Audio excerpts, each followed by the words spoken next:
Hi everyone, Vern Turner here, founder of Top Notch Officials. Today I'm here with my staff and we're going to show you some tips and different things that help you become a top-notch official on a top-notch level. We have tips such as preparation, professionalism, and positive perceptions. Our topics will include taking care of business on and off the court, how to serve the game better, and also ways to make your game better before the tip even starts. Let's get started by talking about what belongs in our bag as an official. So today we want to talk about our carrying case as an official. A guy like myself, I work high school and college basketball, so I have two different bags for each level that I work.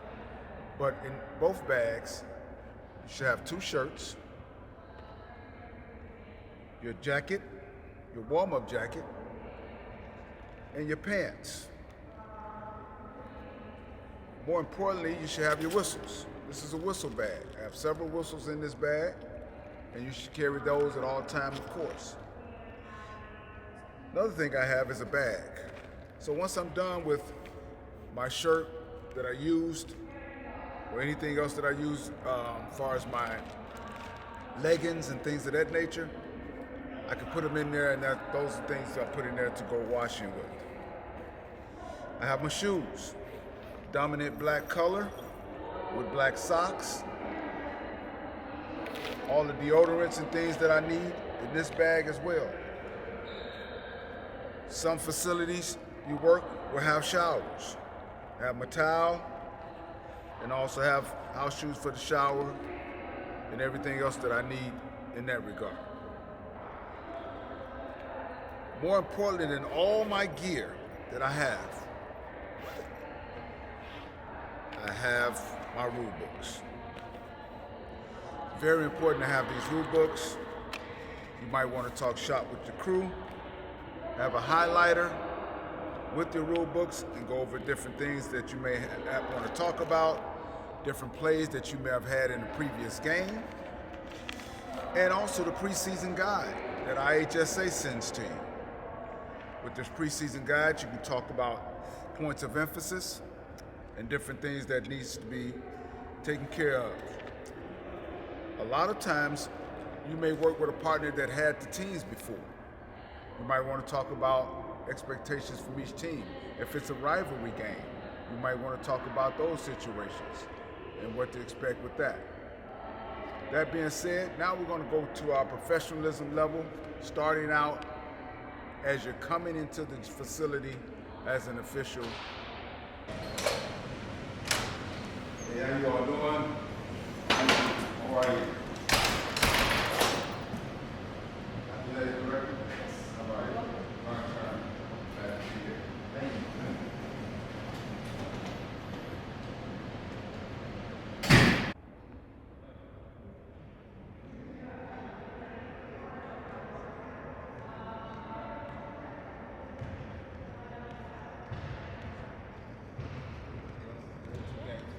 Hey, Tasha, how you doing? I'm doing well. Hey, good to see you. Good. My daughter's in the next game, Oh, actually. is Are she? you repping that one? Yeah, I'm repping that one. Good for her, though. All right, I'm going to get in here and get dressed so I can get ready for the game. All right, I'll Take see care.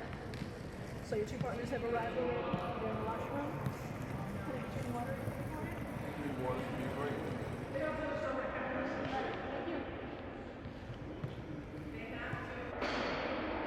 So we're going to talk about the last scenario where I'm entering the building of the game site that I'm working at, and the athletic director is there, and I greet her first. I don't just walk in the gym. I don't just wave and say I'm a ref and walk in. I want to make sure that I'm showing some professionalism by greeting people and so they can get me in the right location.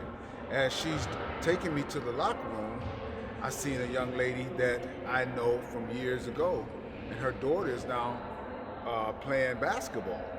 I kept it short and sweet with her. We can't fraternize with fans, so I cannot continue to talk to her because other fans from the other team may see that once she said, my daughter is playing in the next game. So those are the things that we have to do as officials. Get to the locker room, get in there with our crew and start talking about our pregame. So now, we're done our crew is done in the locker room. We're going to come out. Now we're going to talk about things that can help as an official with their pregame management before we even approach the table. So as the teams are warming up, my first thought is to get the count of how many players so I can let the crew chief know if I'm not the crew chief.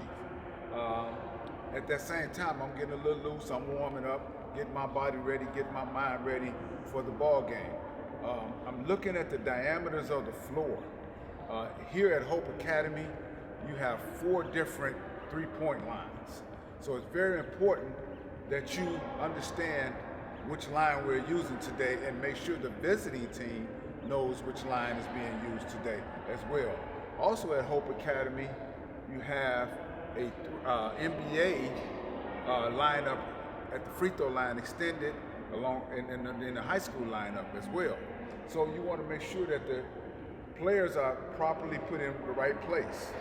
We don't use the restricted area in high school, but we have restricted areas. We don't want to use that. We're also coming into high school games in Illinois now where we're going to have the shot clock available.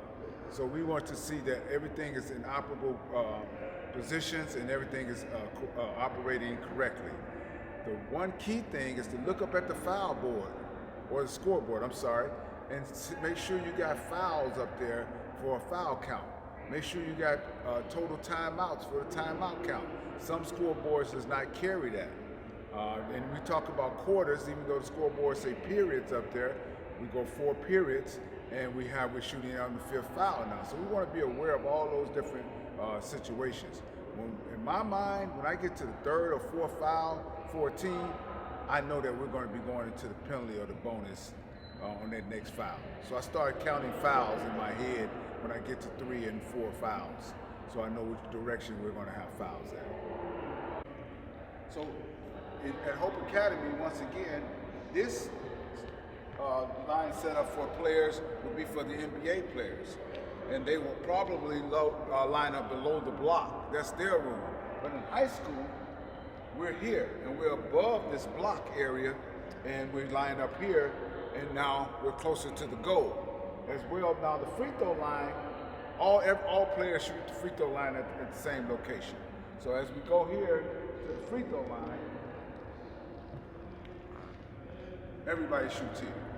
But now we're looking at 4 different three-point lines here. So we know that this is high school, women's college, men's college, and NBA.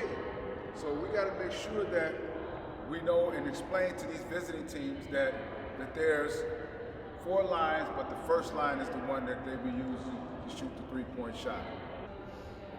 So before I approach the scores table at the 10-minute mark for high school basketball to talk to the table crew, I want to show you different things about the scoreboard.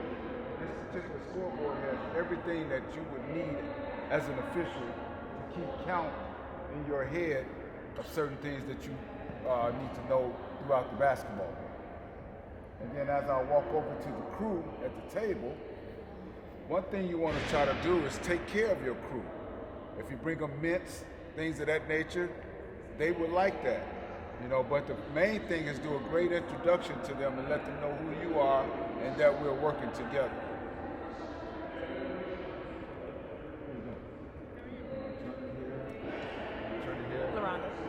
So we got our scorekeeper, we got our statistician that keeps the books and everything. We have to remember, the home team book is the book that matters throughout this contest. Okay, we have to keep that in mind. So what we want to do now, because we have the shot clock coming into play and the game clock as well, those horn sounds are different. So as officials, we need to hear both of those horn sounds and start making our ears and our eyes channel in the right direction. Okay, so I'll ask LaRonda to sound the horn for me. So that's our regular sound for the game horn. And then the horn for the shot clock is totally different. So it'll be a different sound. So keep that in mind And then a lot of times you can ask them to run it down, and then once they run it down, you can hear those sounds. I would like to thank our staff, LaRonda Connor, Rhonda Alvis, Clarence Cooper, and Natasha Youssef. Hey, we'll be back again with a second session, and we'll be going over something different, and hopefully we help you with your game. Take care.